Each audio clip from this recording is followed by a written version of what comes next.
Today I'm going to talk about entrepreneurship lessons starting through Instagram, because that's how I started my entrepreneurship journey.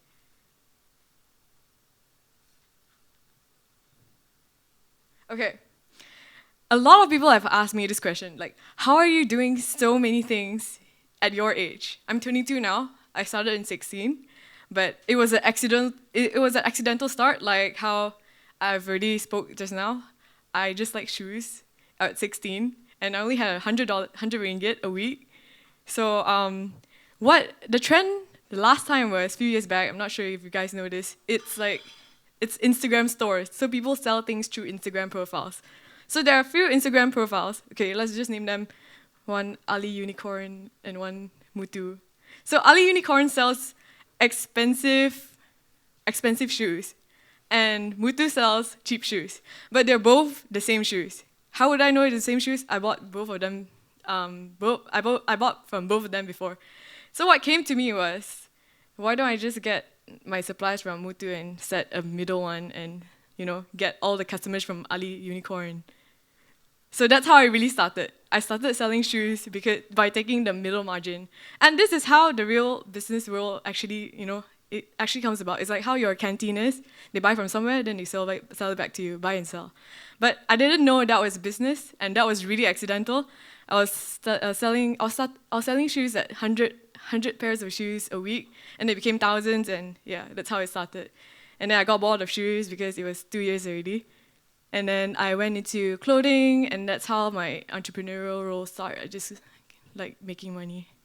So I even celebrated my 18th birthday in SSM, the registration counter. I'm like, finally I get my own checkbook, my bank account, and don't have to use my mom. Yeah. So I was like, I'm in control, but responsibility is something that I didn't see yet at my 18-year-old self that time.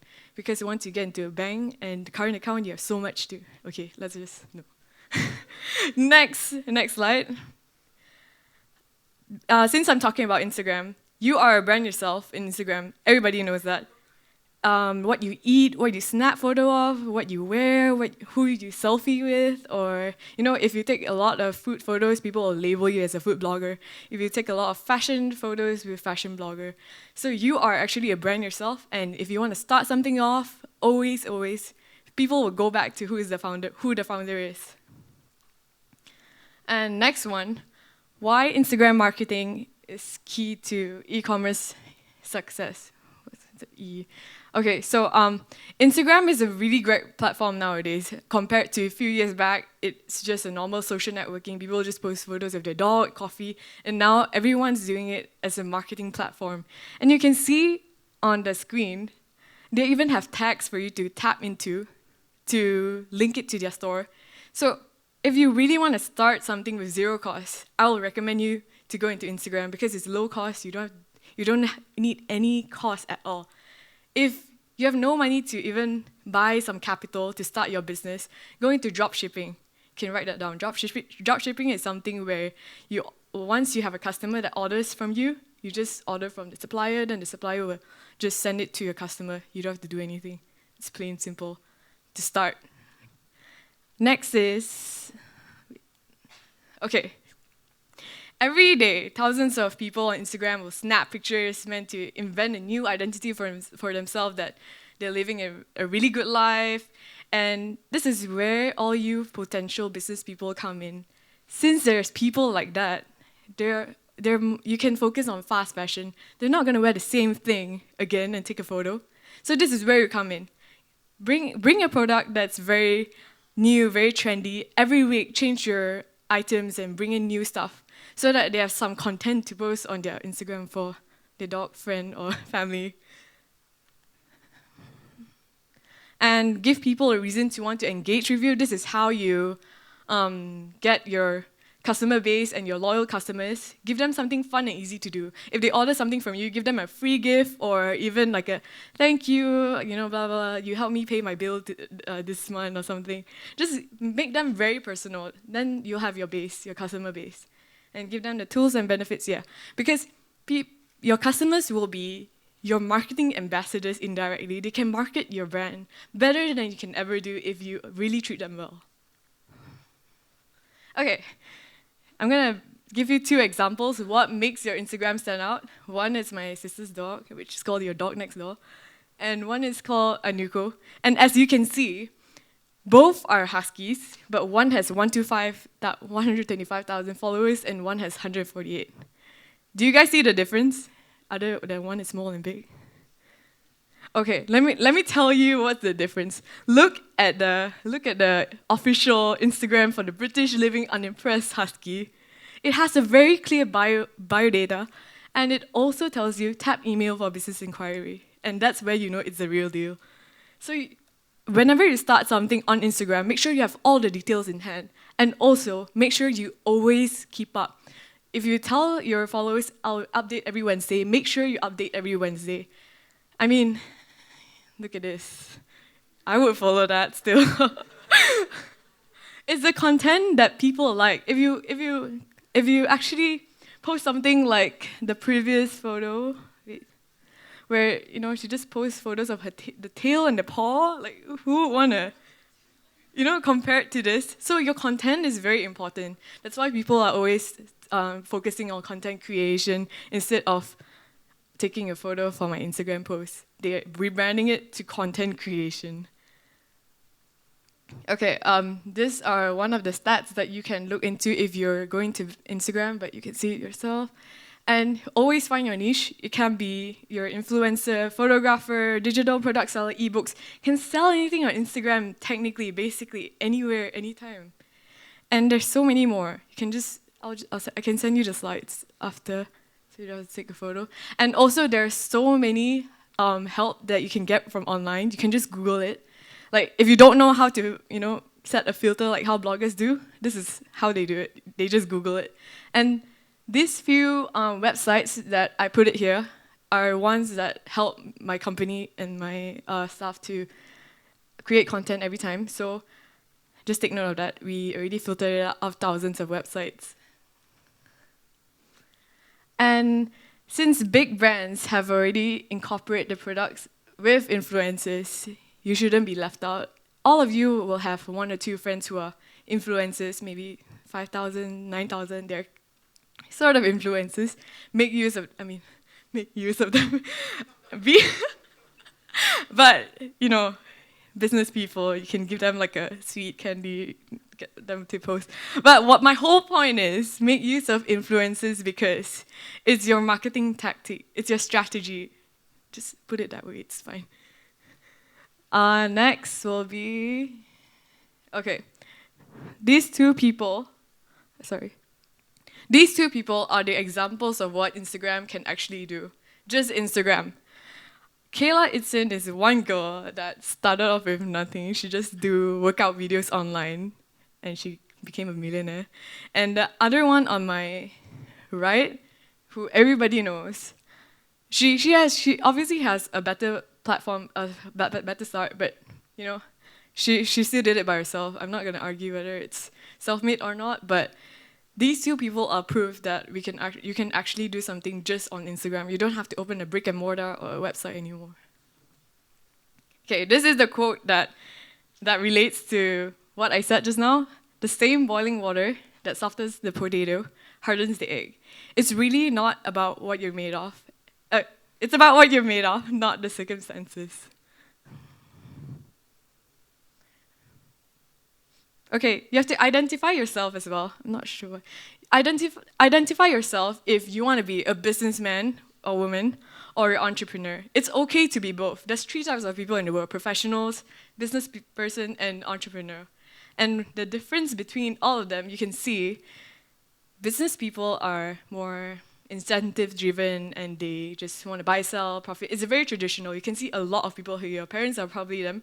But entrepreneurs are the one that wants to innovate and create something different and disrupt the industry like Uber is. But there's nothing wrong at all being a professional entrepreneur or a business person. Okay, let's start. 10 entrepreneurship business lessons throughout my journey. Number 1. It's more important to be best than first and never overestimate your competitor. Do you guys know that Alibaba was second in the market in China? eBay was actually in the market already, and they've always feared eBay by saying like they have millions of backing, and Alibaba only had like a few 1 to 5 million that time, and eBay has already like hundreds of millions of backing. And how are they gonna be able to beat them? And they actually did. So one thing, don't overestimate your competitor because you may be better than them. Don't not enter the market just because there's already someone there. And this is what I was talking about from the entrepreneur point of view, where innovation is where you're doing the same things but a bit better, and disruption is making things that make the old things obsolete. It's like how transportation now. Before that, it was horses, right? And after cars come in, horses are completely obsolete. So you have to think out of the box if you want to be an entrepreneur. But if you want to be a business person, it's fine. There's no problem about it. There's this constant pressure of people bringing businessmen down just because they're not changing the world and they're only there for the money. But seriously, it's not a problem at all. And don't put it into a negative thought that, I just want to make money. There's nothing wrong. And don't complain about the problems. Solve them and solve them right now. This picture is a picture of a co-working space that I co-founded. I was complaining to my then partner, telling them that, the co-working industry in Malaysia is so expensive. And to rent a small cubicle with 2 tables, it's 2,000 ringgit. It's ridiculous. So I just talked to my partner and like, you know what, let's build some place that entrepreneurs can just work there for $100 per hour, like per month, per hour, 100 ringgit per month. Something that's affordable and something that accommodates to startups instead of charging them with crazy amount. And I'm not involved in the co-working space anymore because I've sold my shares. And the third lesson, the bigger the problem, the bigger the opportunity. Don't run from problems because that guy there is one of my startup weekend mate because I'll go to all these events once in a while.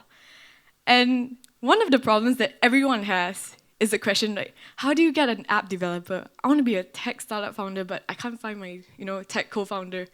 You guys are in a location that's very, very good for you guys. You guys are in Monash University. A university means like a marketplace for students. If you want someone, if you want to learn how to cook, go to is there a cooking? Yeah, they call them Blue, right?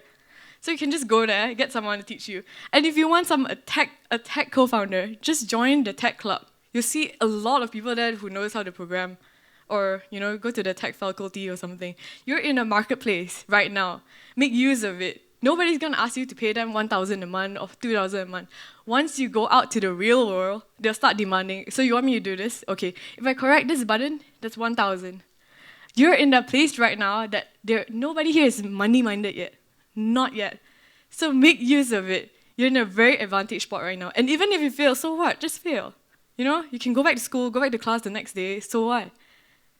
So, the next one, number 4, listen. Humility is essential. If they're in the wrong, educate them. Don't belittle them, and always be generous with sharing your knowledge.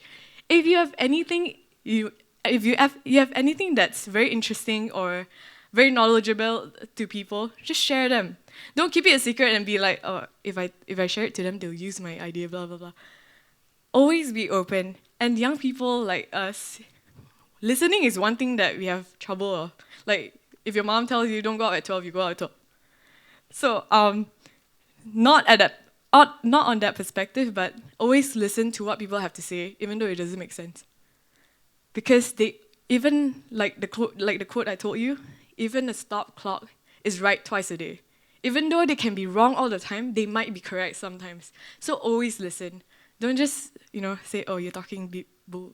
Okay, censor it. Okay, number 5, master your thoughts and emotion. Don't fear failure. And this is Jeff Bezos. He says entrepreneurs must be willing to be misunderstood for a long period of time. And it's actually true. You'll be very lonely, you'll be depressed and all that, but always calm yourself down, do yoga or something. Because once you trigger your fear, it's either fear or your anger switch. Sometimes you do things that you regret and you can never take it back. And that's one thing about entrepreneurs, because maybe you'll be talking to a potential customer or a potential partner and you might screw it up. And the next one, number 6, put a price tag on your time. You can't have $1 million dream with a minimum wage work ethic. I know I'm talking about Instagram, but I don't mean that you work with Instagram, like scrolling through and work. No, that's not the way. So what I did in my office for Apver, we had 6 people when we just started out. I wanted everyone to be very productive, so I actually put notes on the to-do, ongoing, and done. And you can see how people are very motivated to move their tags to the done area. I mean, it's empty on mine because I'm helping them, not that I'm not doing anything. So they have a lot of tasks. So my job is to, every day, tomorrow I'll be with Anna, the next day I'll be with Aaron. So I take turn, not doing anything. So this is one way for organization that you can look into. Number 7, okay, stay curious, learn every day, and if you're not willing to learn, nobody can help you. And if you're determined to learn, nobody can stop you. Read books, not Facebook. And if you don't know, no. I know there's a tendency of Malaysians who just say, oh, I don't know this, I don't know that. Some people who just say like they don't know. But it's all in our heads. You're always on your phone. If you don't know what this thing is made of, just Google. And even Google have the image recognition. Anything that you don't know of, you can just Google. If you don't know why the sky is blue, just Google, why is the sky blue? There's always an answer.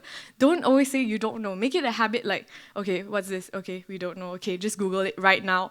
Don't say, okay, I'll put in my notes and then I'll check it out tonight, because you'll never check it out. Always do it right now.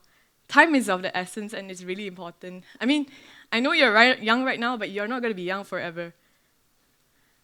Number 8, surround yourself with people who lift you up and empower each other. I see a lot of entrepreneurs who like to, especially the ones in the same industry, they'll be like, oh, they're in the same industry as me, should go away before they come to me.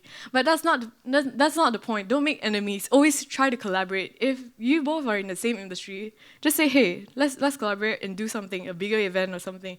Always look at the positive side. Like my dad always told me, see no evil, hear no evil. You know that quote.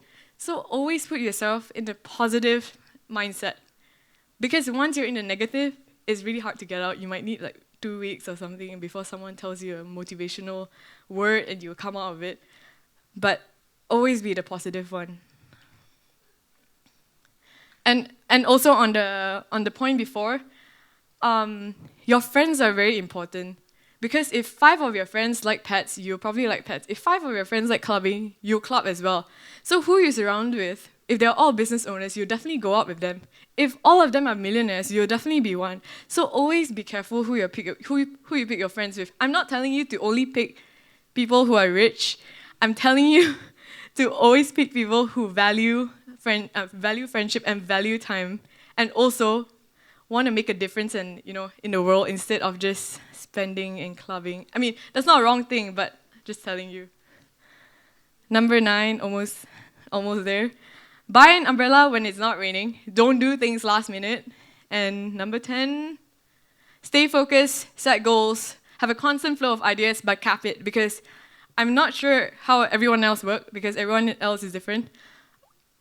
Everyone you all have your own set of milestones. If some people are successful at 16, doesn't mean you're successful. You have to be successful at 16. Take your time, plan it out. If you want to be, if you want to do this, graduate and do your MBA, go on. Everyone has a different, set of time. If you see the news like just now, like 15, 12, all that, they achieve this and that. You're different. Maybe you're a billionaire when you're 40, you don't know that. So always stay focused, set goals, set realistic goals, don't set impossible goals. And like me, I always have a constant flow of ideas. And once I had like 10 companies on my hands, so my focus was really out and I couldn't handle it, so I had to cut some of it. And yeah, that was a very expensive lesson. But that's all. And this is the last quote I want to share. Very traditional. It's by Confucius. He's not confused, but yeah. The man who moves mountain begins by carrying away small stones. See it in every perspective you can. I'm not going to tell you what it means. You have to decide what it means to yourself. It can be in any point of view. So I guess I have to end it now. Thank you so much, and I hope you learn a thing or two.